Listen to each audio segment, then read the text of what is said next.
tiene un poco que ver con esto que ha estado viviendo el país este último mes, podríamos decir. Hoy día estamos a 11, ¿cierto?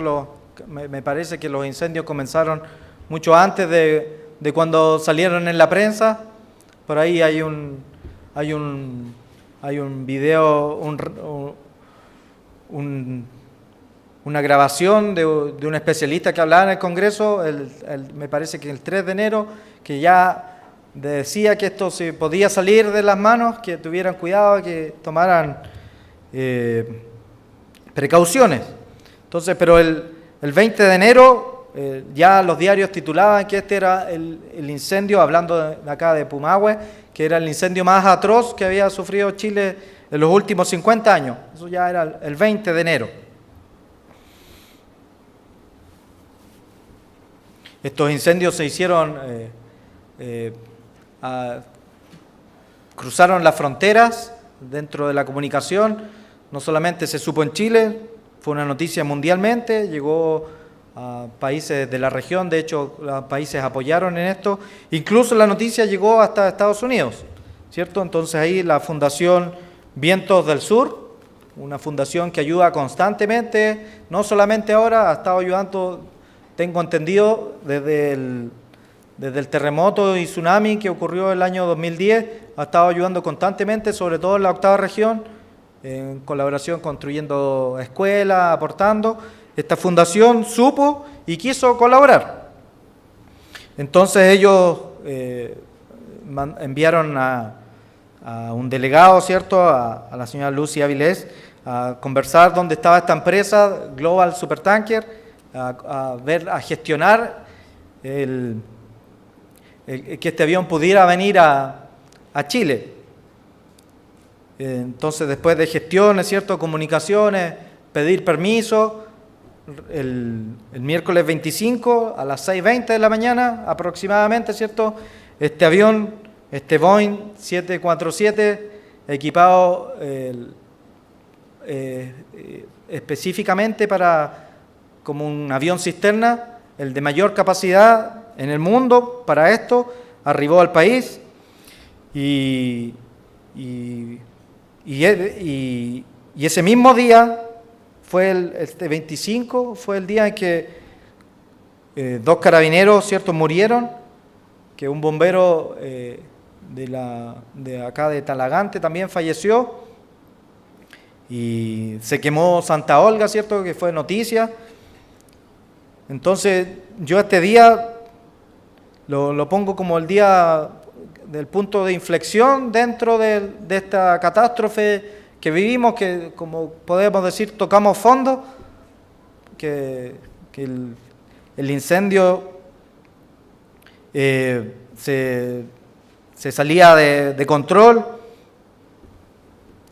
De hecho, ese día 25 el avión no pudo actuar muy temprano debido a las maniobras de preparación y ajustes en el trabajo, coordinar cómo se iba a llenar, ¿cierto?, instalar las piscinas y todo aquello, los permisos, el descanso de los pilotos que habían viajado toda la noche, y ese día hizo solamente un viaje de descarga porque el siguiente viaje no pudo descargar ya por la visibilidad. Sin embargo, al día siguiente el titular de uno de los periódicos decía que el avión aplacó las llamas y bajó la temperatura, siendo que el avión solamente pudo hacer un viaje. Entonces, ya desde un principio, ¿cierto?, esta primera descarga del avión, este avión supertanker, el Mercurio también tituló, aquí lo tengo, exitoso trabajo del supertanker. Entonces, no solamente lo que provocó este avión que llegara al país, que la gente saliera a grabarlo, ¿cierto?, algunos emocionados lo vieron en directo, y el gobierno autorizó más de los 2 días que había tenido de prueba, ¿cierto?, porque vio que el trabajo que se estaba haciendo era exitoso. Dio la autorización, ¿cierto?, final ya para que trabajara.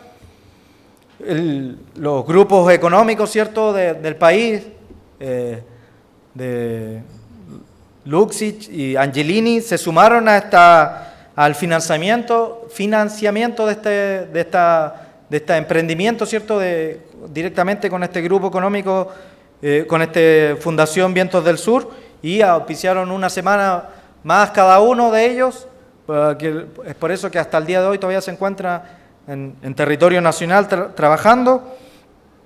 Cientos de videos eran subidos a la red, y también se sumaron otros aviones cisternas, ¿cierto? El avión ruso, helicópteros y todo aquello se fueron sumando al trabajo para aplacar este incendio.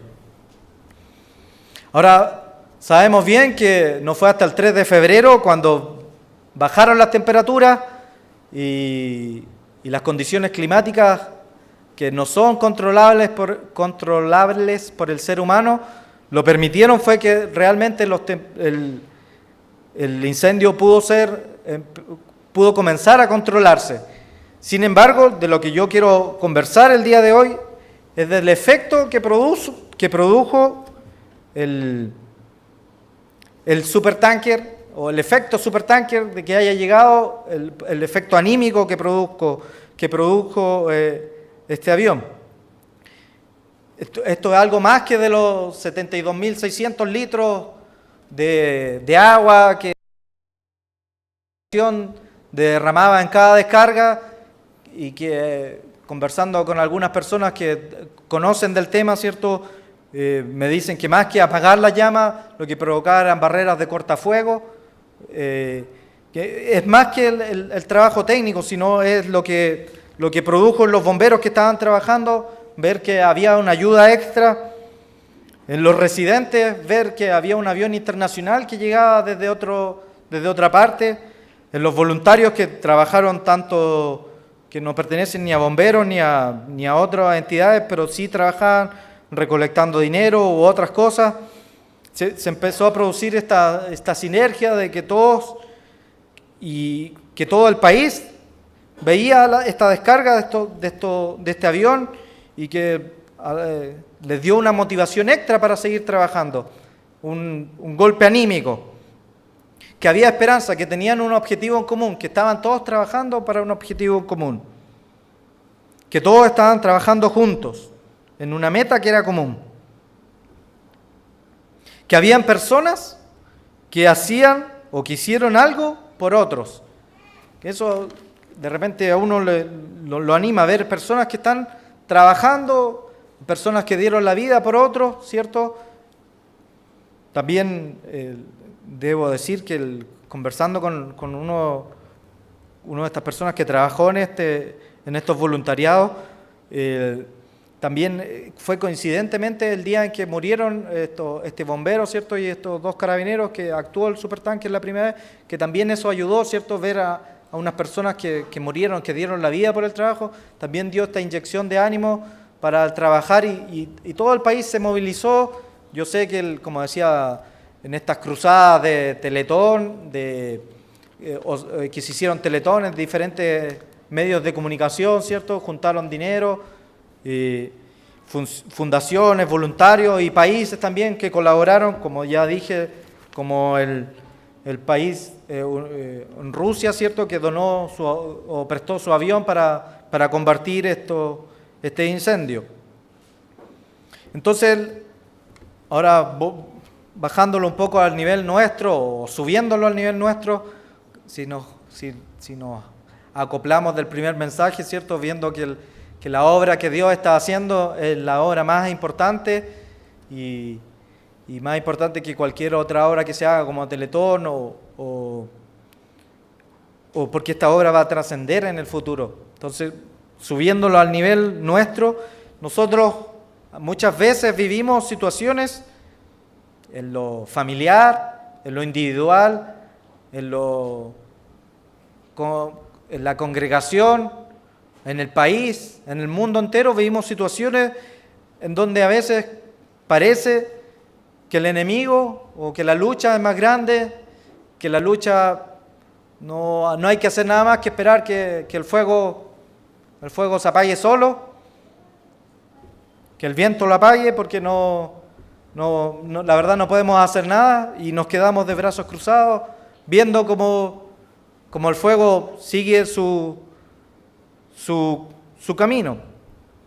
Y esto ha ocurrido, y la Biblia trae ejemplos de esto, donde tiene que haber una situación que sea un efecto supertanker, que algo ocurra para que la gente despierte y se dé cuenta de que no están solos, que no están luchando solos y que hay un pueblo alrededor, que hay gente que colabora con uno, que nos quiere ayudar.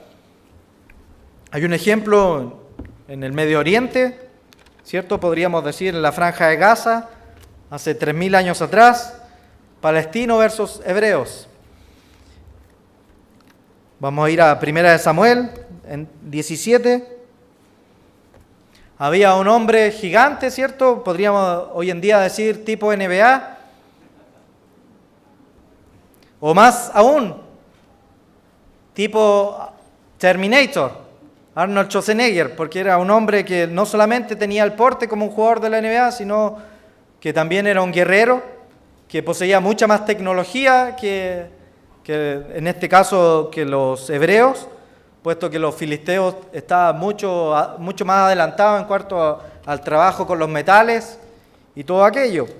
Entonces había un hombre, esto de repente uno lo dice así en tono de broma, ¿cierto? Tipo Schwarzenegger o Terminator, pero es para ponerse en la situación de los hebreos, que había un hombre que era capaz de matar al que se le pusiera por delante. Y quizás en forma rápida, y como eran las burlas, ¿cierto?, que hacía, quizás de qué manera lo estaba haciendo, despedazándolo. Entonces voy a ir a 1 Samuel, el capítulo 17, aquí sale esta historia que conocemos nosotros, ¿cierto? Y no voy a leer la historia porque todos conocemos la historia de David y Goliat.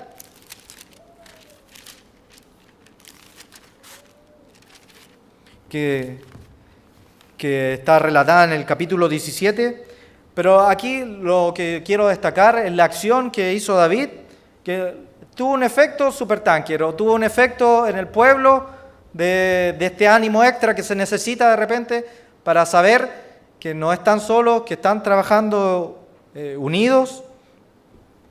Aquí voy a leer el versículo 45, cuando hace la arenga antes de su batalla David. Entonces dijo David al filisteo: tú vienes a mí con espada, lanza y jabalinas, mas yo vengo a ti en el nombre del Eterno de los ejércitos, el Dios de los escuadrones de Israel, a quien tú has provocado. El Eterno te entregará hoy en mi mano, y yo te venceré y te cortaré la cabeza, y le daré hoy los cuerpos a los filisteos, de los filisteos a las aves del cielo y a las bestias de la tierra.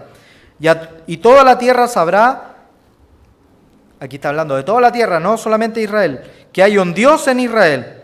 Y sabrá esta congregación del Eterno, sabrá esta congregación que el Eterno nos salva con espada y con lanza, porque del Eterno es la batalla, y Él los entregará en nuestras manos.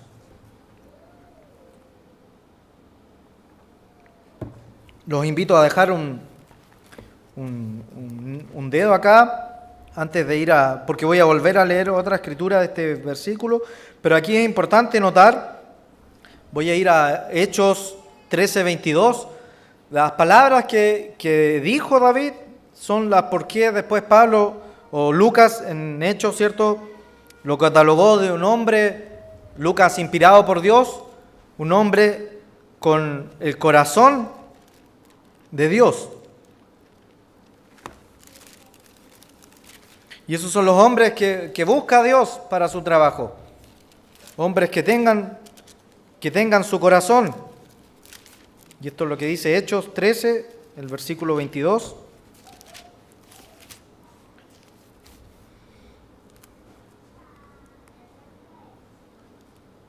Hablando aquí, después de levantó por rey a David, de quien dio también testimonio diciendo: he hallado a David, hijo de Isaí, varón conforme a mi corazón, quien hará todo lo que yo quiera.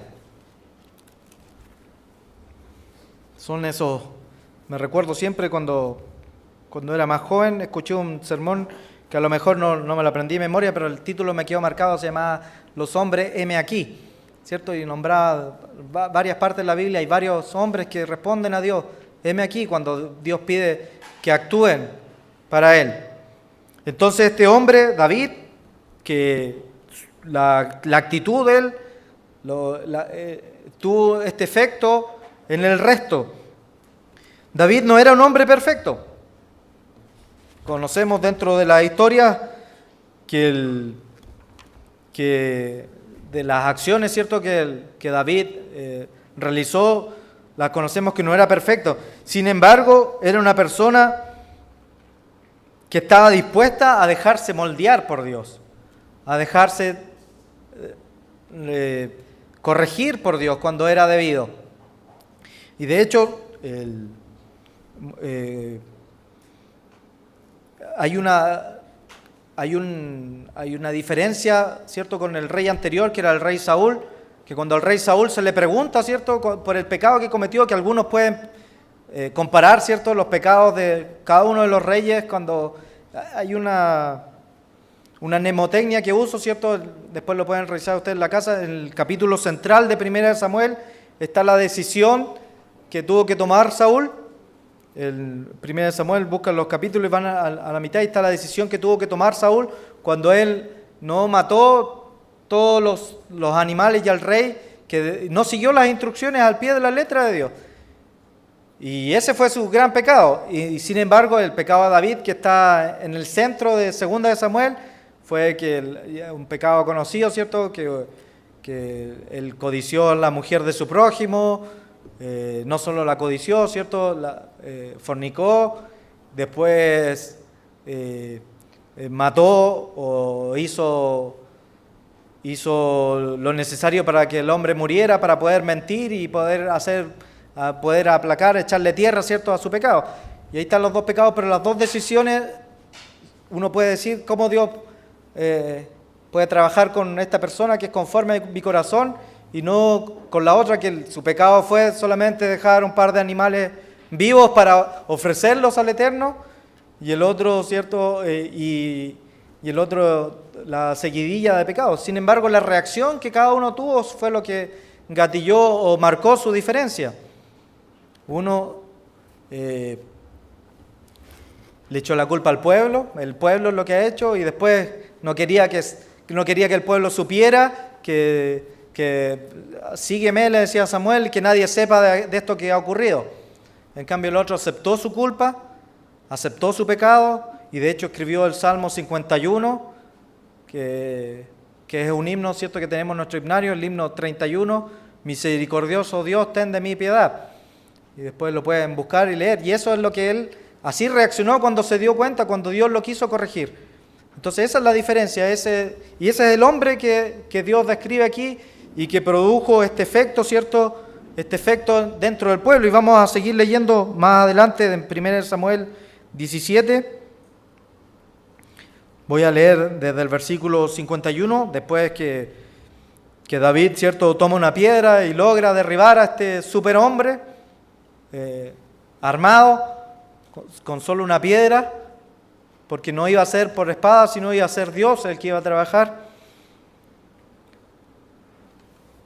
Entonces, en el versículo 51, en la mitad del versículo, dice: y cuando los filisteos vieron a su paladín muerto, huyeron. Levantándose luego los de Israel y los de Judá, gritaron y siguieron a los filisteos hasta llegar al valle y hasta las puertas de Crom, y cayeron heridos los filisteos por el camino de Saharim hasta Gat y Ecrón. Y volvieron los hijos de Israel de seguir tras los filisteos y saquearon su campamento. O sea, aquí lo que produjo la actitud de David fue mucho más que lo que solamente matar a uno de los filisteos, sino produjo un efecto dominó en valorizar al resto. Por eso es tan importante cuando nosotros nos congregamos el sábado, de venir, conversar unos con otros, contar las experiencias de la semana, si alguien tiene buenas experiencias, motivar al resto para que esto no estrechar lazos, comunicarnos y alentarnos los unos a los otros y provocar dentro de nosotros este efecto, ¿cierto?, de que sí podemos vencer, de que sí hay situaciones que parecen, parecen inexplicables, pero para nosotros no. Sabemos, ¿cierto? Ayer conversé con don Germán, ¿cierto? Me contaba que en la casa de su madre no sufrieron daños directos, ¿cierto? Por la acción del fuego que estuvo cerca en la región del Biobío. Entonces, escuchar esas historias, conversar con don Germán, llamar a la familia ya Quirihue, nos sirve a nosotros de ánimo. Saber cómo Dios está actuando, cómo Dios está trabajando, cómo Dios está fortaleciendo a otras familias que han pasado meses de sufrimiento y hoy en día están felices porque pusieron su confianza en Dios. Entonces ese es el efecto que produce, más que esta descarga de agua, o más que el milagro en sí, más que matar al paladín, es lo que produce en el resto.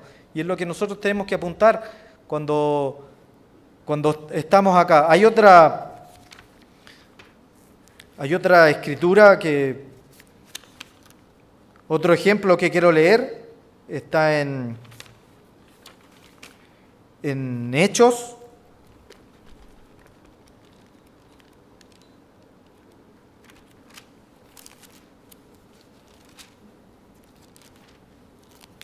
Hay muchos efectos de esta manera, muchos efectos que son más que el mismo milagro, que son muy importantes, que son... Conversaba con alguien en la semana que me preguntaba que por qué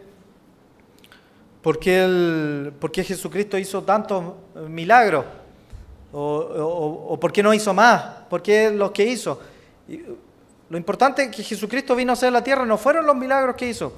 Sin embargo, algunos de ellos sirvieron para llamar la atención. Sabemos que había muchos que seguían a Jesucristo por los milagros que estaban haciendo, porque querían ser sanados, otros que lo siguieron por hambre, ¿cierto? Porque regularmente donde se juntaban repartían alimentos, entonces también era más que por un afán de obtener, pero lo esencial no era eso, sino era venir a cumplir el plan que Dios tenía con Jesucristo. Entonces hay muchas cosas que están en el trasfondo. Y aquí en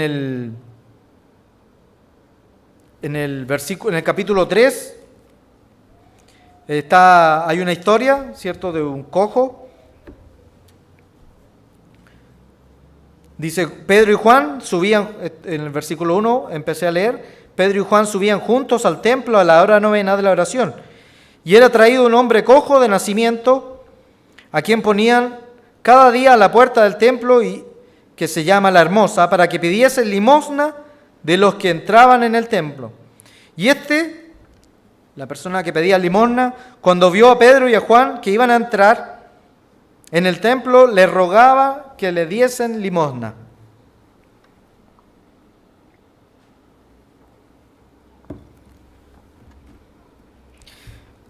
Y dice, Pedro y Juan, fijando los ojos en él, le dijo, míranos.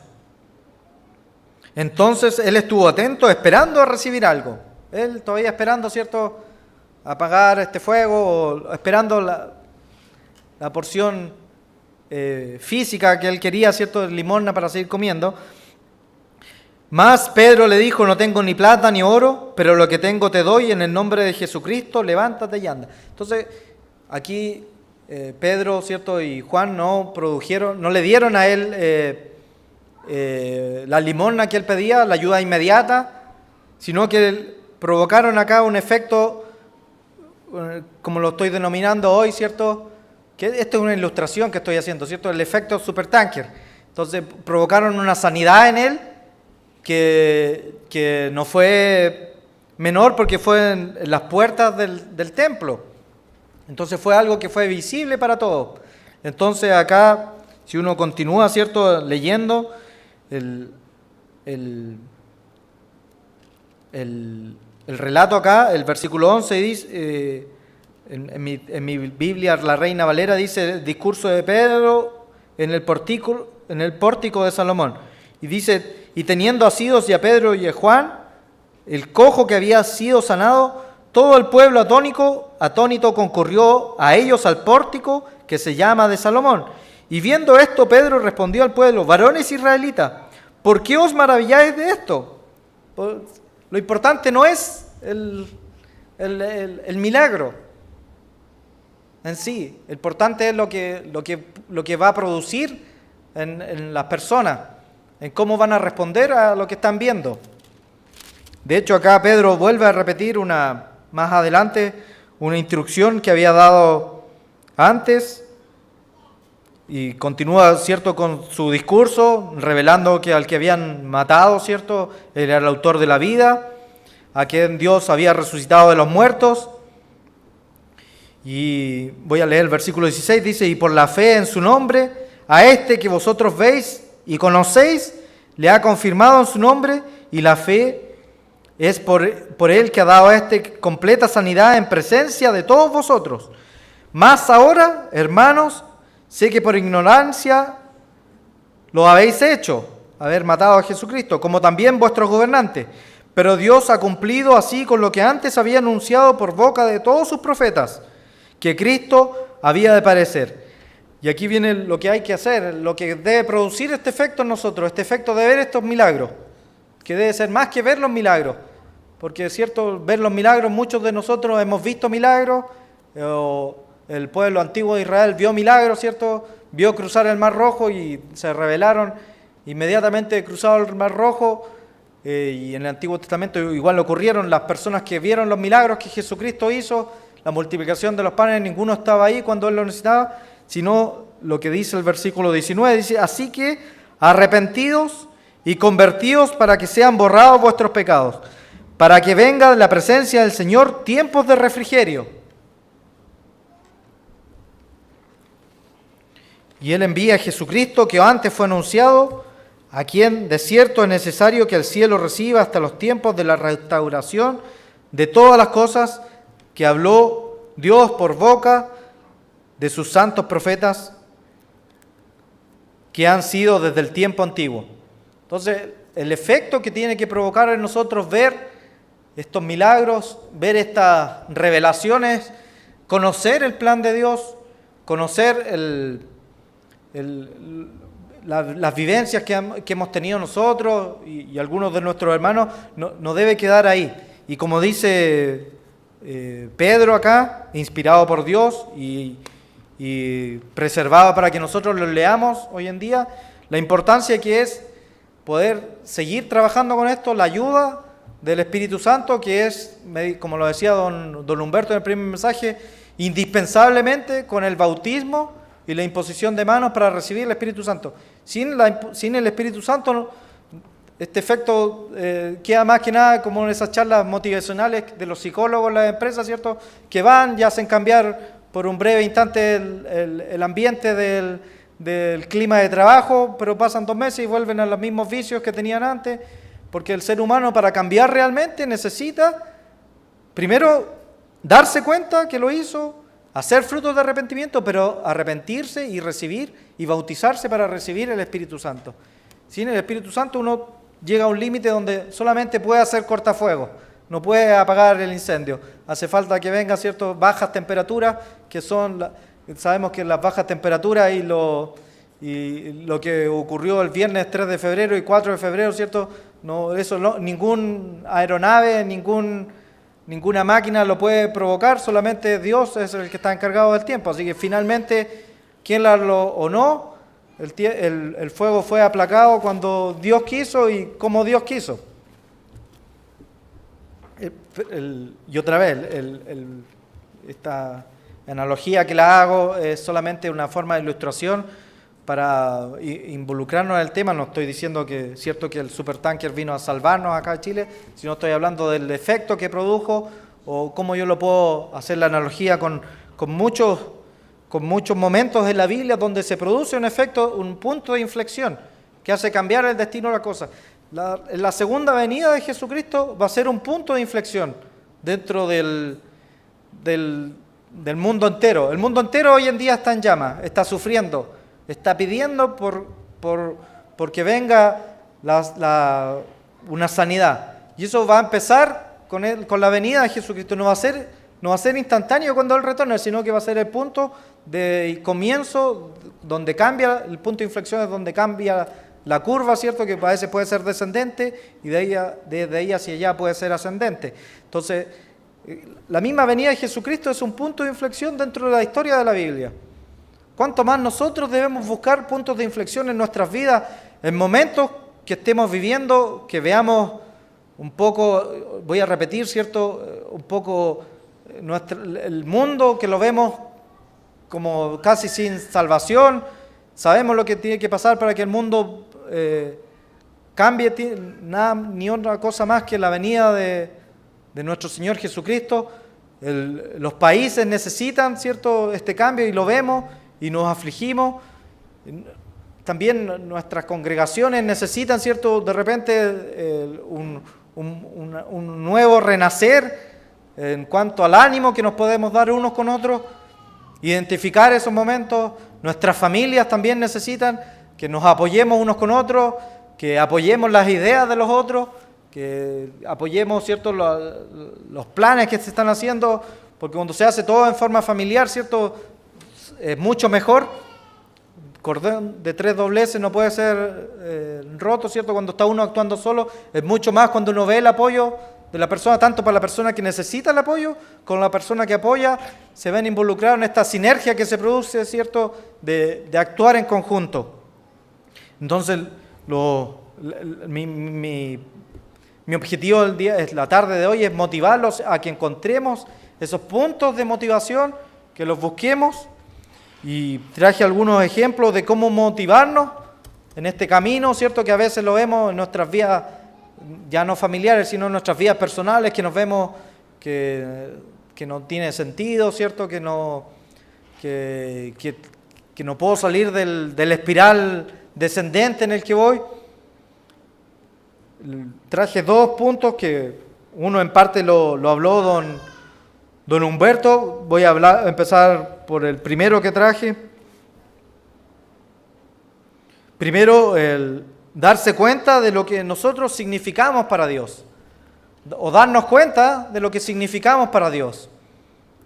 Hay una escritura en Isaías 49, el versículo 15.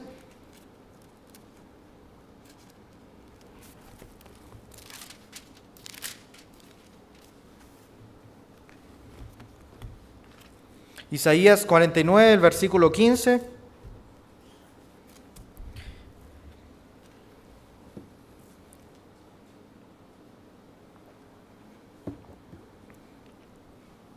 Dice, ¿se olvidará la mujer de lo que dio a luz? Hablando de su hijo, ¿cierto? ¿Se olvidará la mujer de su hijo?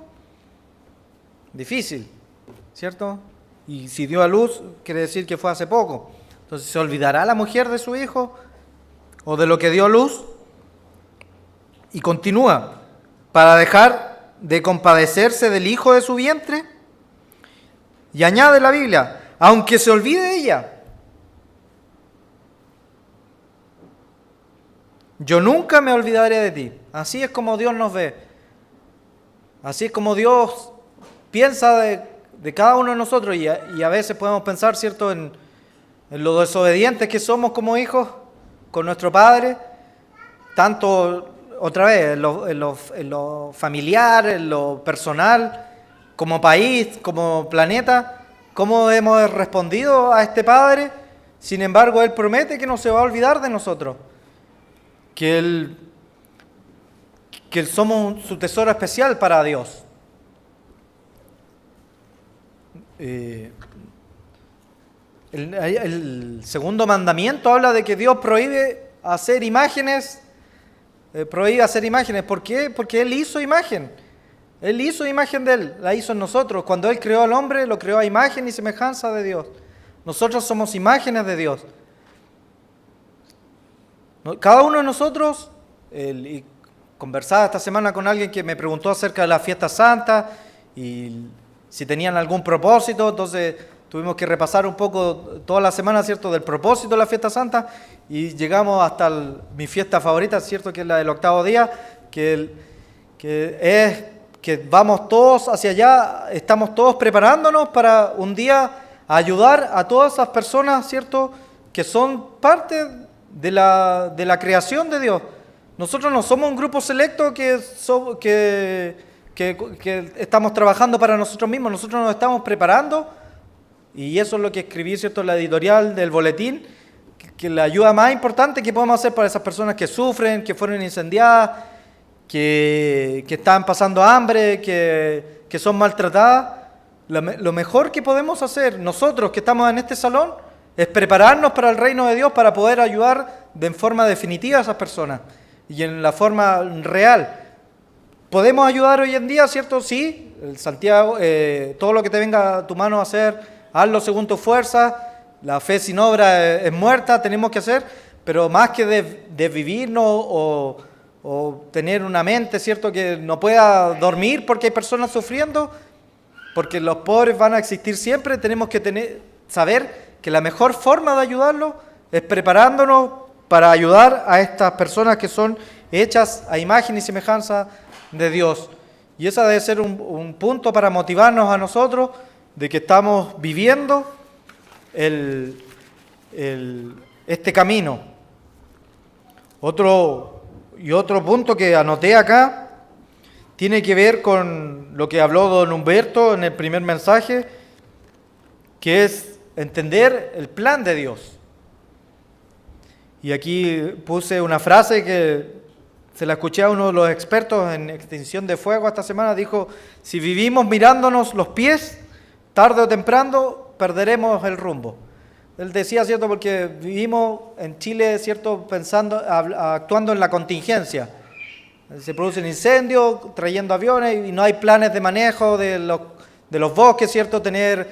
Conversábamos con alguien también, las personas viven pegadas a un bosque, no limpian su entorno, no tienen las precauciones suficientes, entonces vivimos actuando en la contingencia, lo de hoy. Sin embargo, Dios a nosotros nos reveló su plan, y es por eso que la frase decía: si vivimos mirando el presente, vivimos mirando nuestros pies, vivimos mirando lo que ocurre alrededor nuestro, tarde o temprano nos vamos a perder en este camino. Si nuestras preocupaciones máximas al despertar son qué voy a comer y dónde voy a trabajar, nos vamos a perder, porque no estamos mirando hacia el futuro, no estamos mirando al norte. Nuestro futuro y nuestro norte está en el plan de Dios, que Él diseñó y que gracias a Él podemos entender. Y lo podemos entender guardando sus fiestas, entendiendo el significado de estas fiestas. Yo esta semana tuve ocasión de repasarlo, ¿cierto?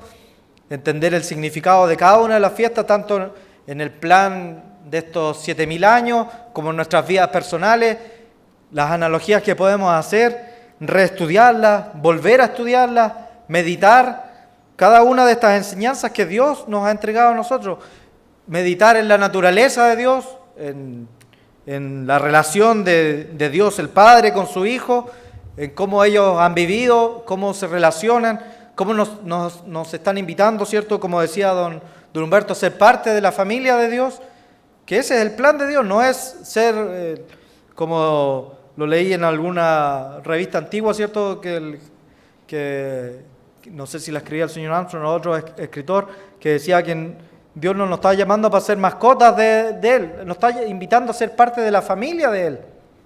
Y eso aparece en Primera de Juan, una escritura que hemos leído otras veces, en Primera de Juan 3, el versículo del 1, es parte del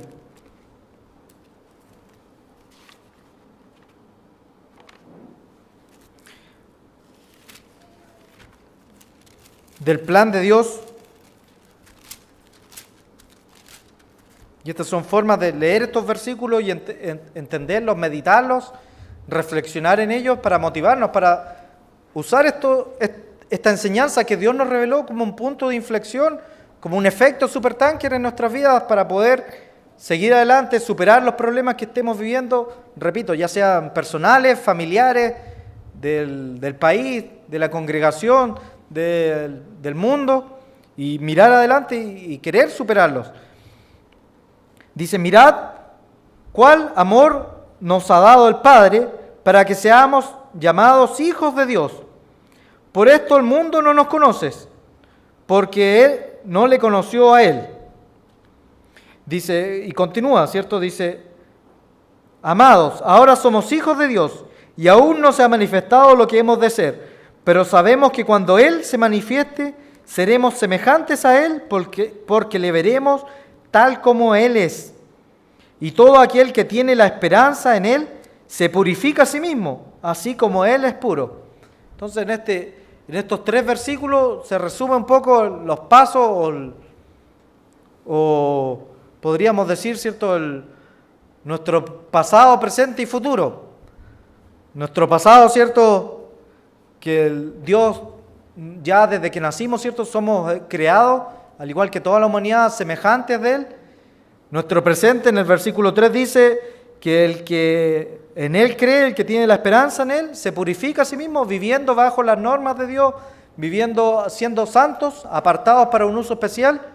Y el futuro que nos espera, ¿cierto? El versículo 2 dice, pero sabemos que cuando Él se manifieste, seremos semejantes a Él. Y esto seremos, como decía, ¿cierto?, el primer mensaje, reyes y sacerdotes en el gobierno de Dios, y haremos las obras que Dios hizo, o las obras como las que Dios hizo, como las que Dios hizo Jesucristo cuando vino en la carne, de entregarse para el servicio de la humanidad, enseñar, dar parábolas, servir a la gente que así lo necesite. Entonces la mejor forma, voy a repetir, voy a ser majadero en esto, de ayudar a la humanidad es preparándose uno para estar en ese momento. Dios tiene su plan, tiene sus vacantes, ¿cierto? Don Humberto nos hablaba de los apóstoles que ya los tiene ubicados, ¿cierto? Más adelante reemplazó a Judas porque él no quiso estar ahí y lo reemplazó, pero cuando murió, ¿cierto?, uno de los apóstoles, Jacobo, no fue reemplazado dentro de los apostolados. Sí, a Judas se le reemplazó, ¿cierto?, mediante suerte, porque él dejó una vacante, pero una vez que cumple uno esa función, ya no deja una vacante, se llena ese cupo. Y es así como Dios lo llamó a cada uno de ustedes para llenar una vacante en el futuro y también en el presente. En el presente tenemos obra que hacer, pero también tenemos una vacante en el futuro. Dios quiera que podamos terminar este proceso para poder llenar esa vacante. Jesucristo mismo, lo tenía anotado acá, lo dije hace un momento, vino como un punto de inflexión. Él hizo la obra he acabado de mi Padre. También cuando vino en su primera venida también fue un punto de inflexión. Él vino a sacrificarse, vino a enseñarnos acerca del Evangelio, del reino de Dios, que es el gobierno de Dios viniendo a la tierra, no la tierra yendo hacia los cielos, ¿cierto? Él vino a cumplir muchos de esos propósitos. Y en Filipenses 2, el versículo 1, aquí también habla de aquello, ¿cierto? Aquí se relata lo que hizo Jesucristo en el capítulo 2 de Filipenses, la obra que hizo Jesucristo, pero empieza con el capítulo 2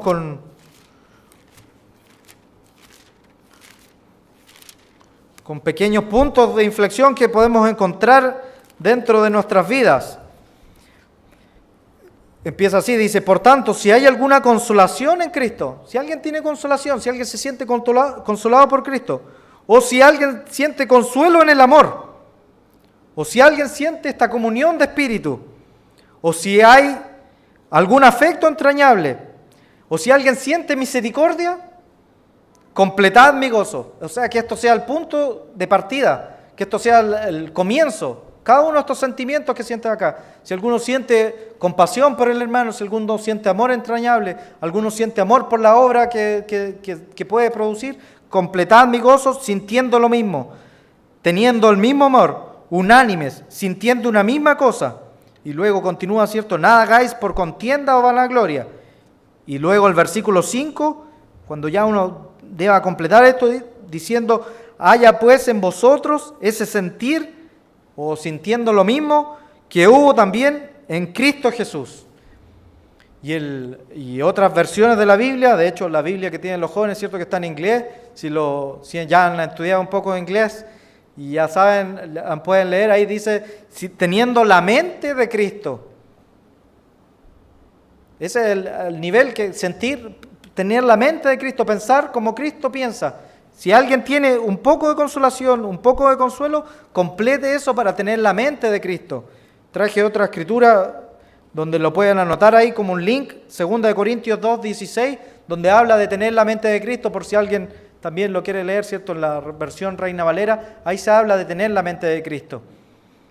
Entonces, hermanos, los invito a cada uno de nosotros a buscar estos puntos de inflexión en nuestras vidas, recordar momentos que sirvan para recobrar nuestro ánimo, para seguir adelante, para seguir marchando en este camino, que a veces se vuelve cuesta arriba, a veces las llamas superan los 6 metros, que era la altura que escuché decir los bomberos cuando ya no se podía atacar, ¿cierto? Cuando había que esperar, pero la ayuda de Dios va a hacer que encontremos estos efectos, ¿cierto? Que veamos que hay personas alrededor de nosotros que están haciendo lo mismo, que nos pueden tender una mano, nos pueden ayudar, que podemos contar los unos con otros, nosotros podemos ayudar a otros, y eso va a generar un efecto dominó.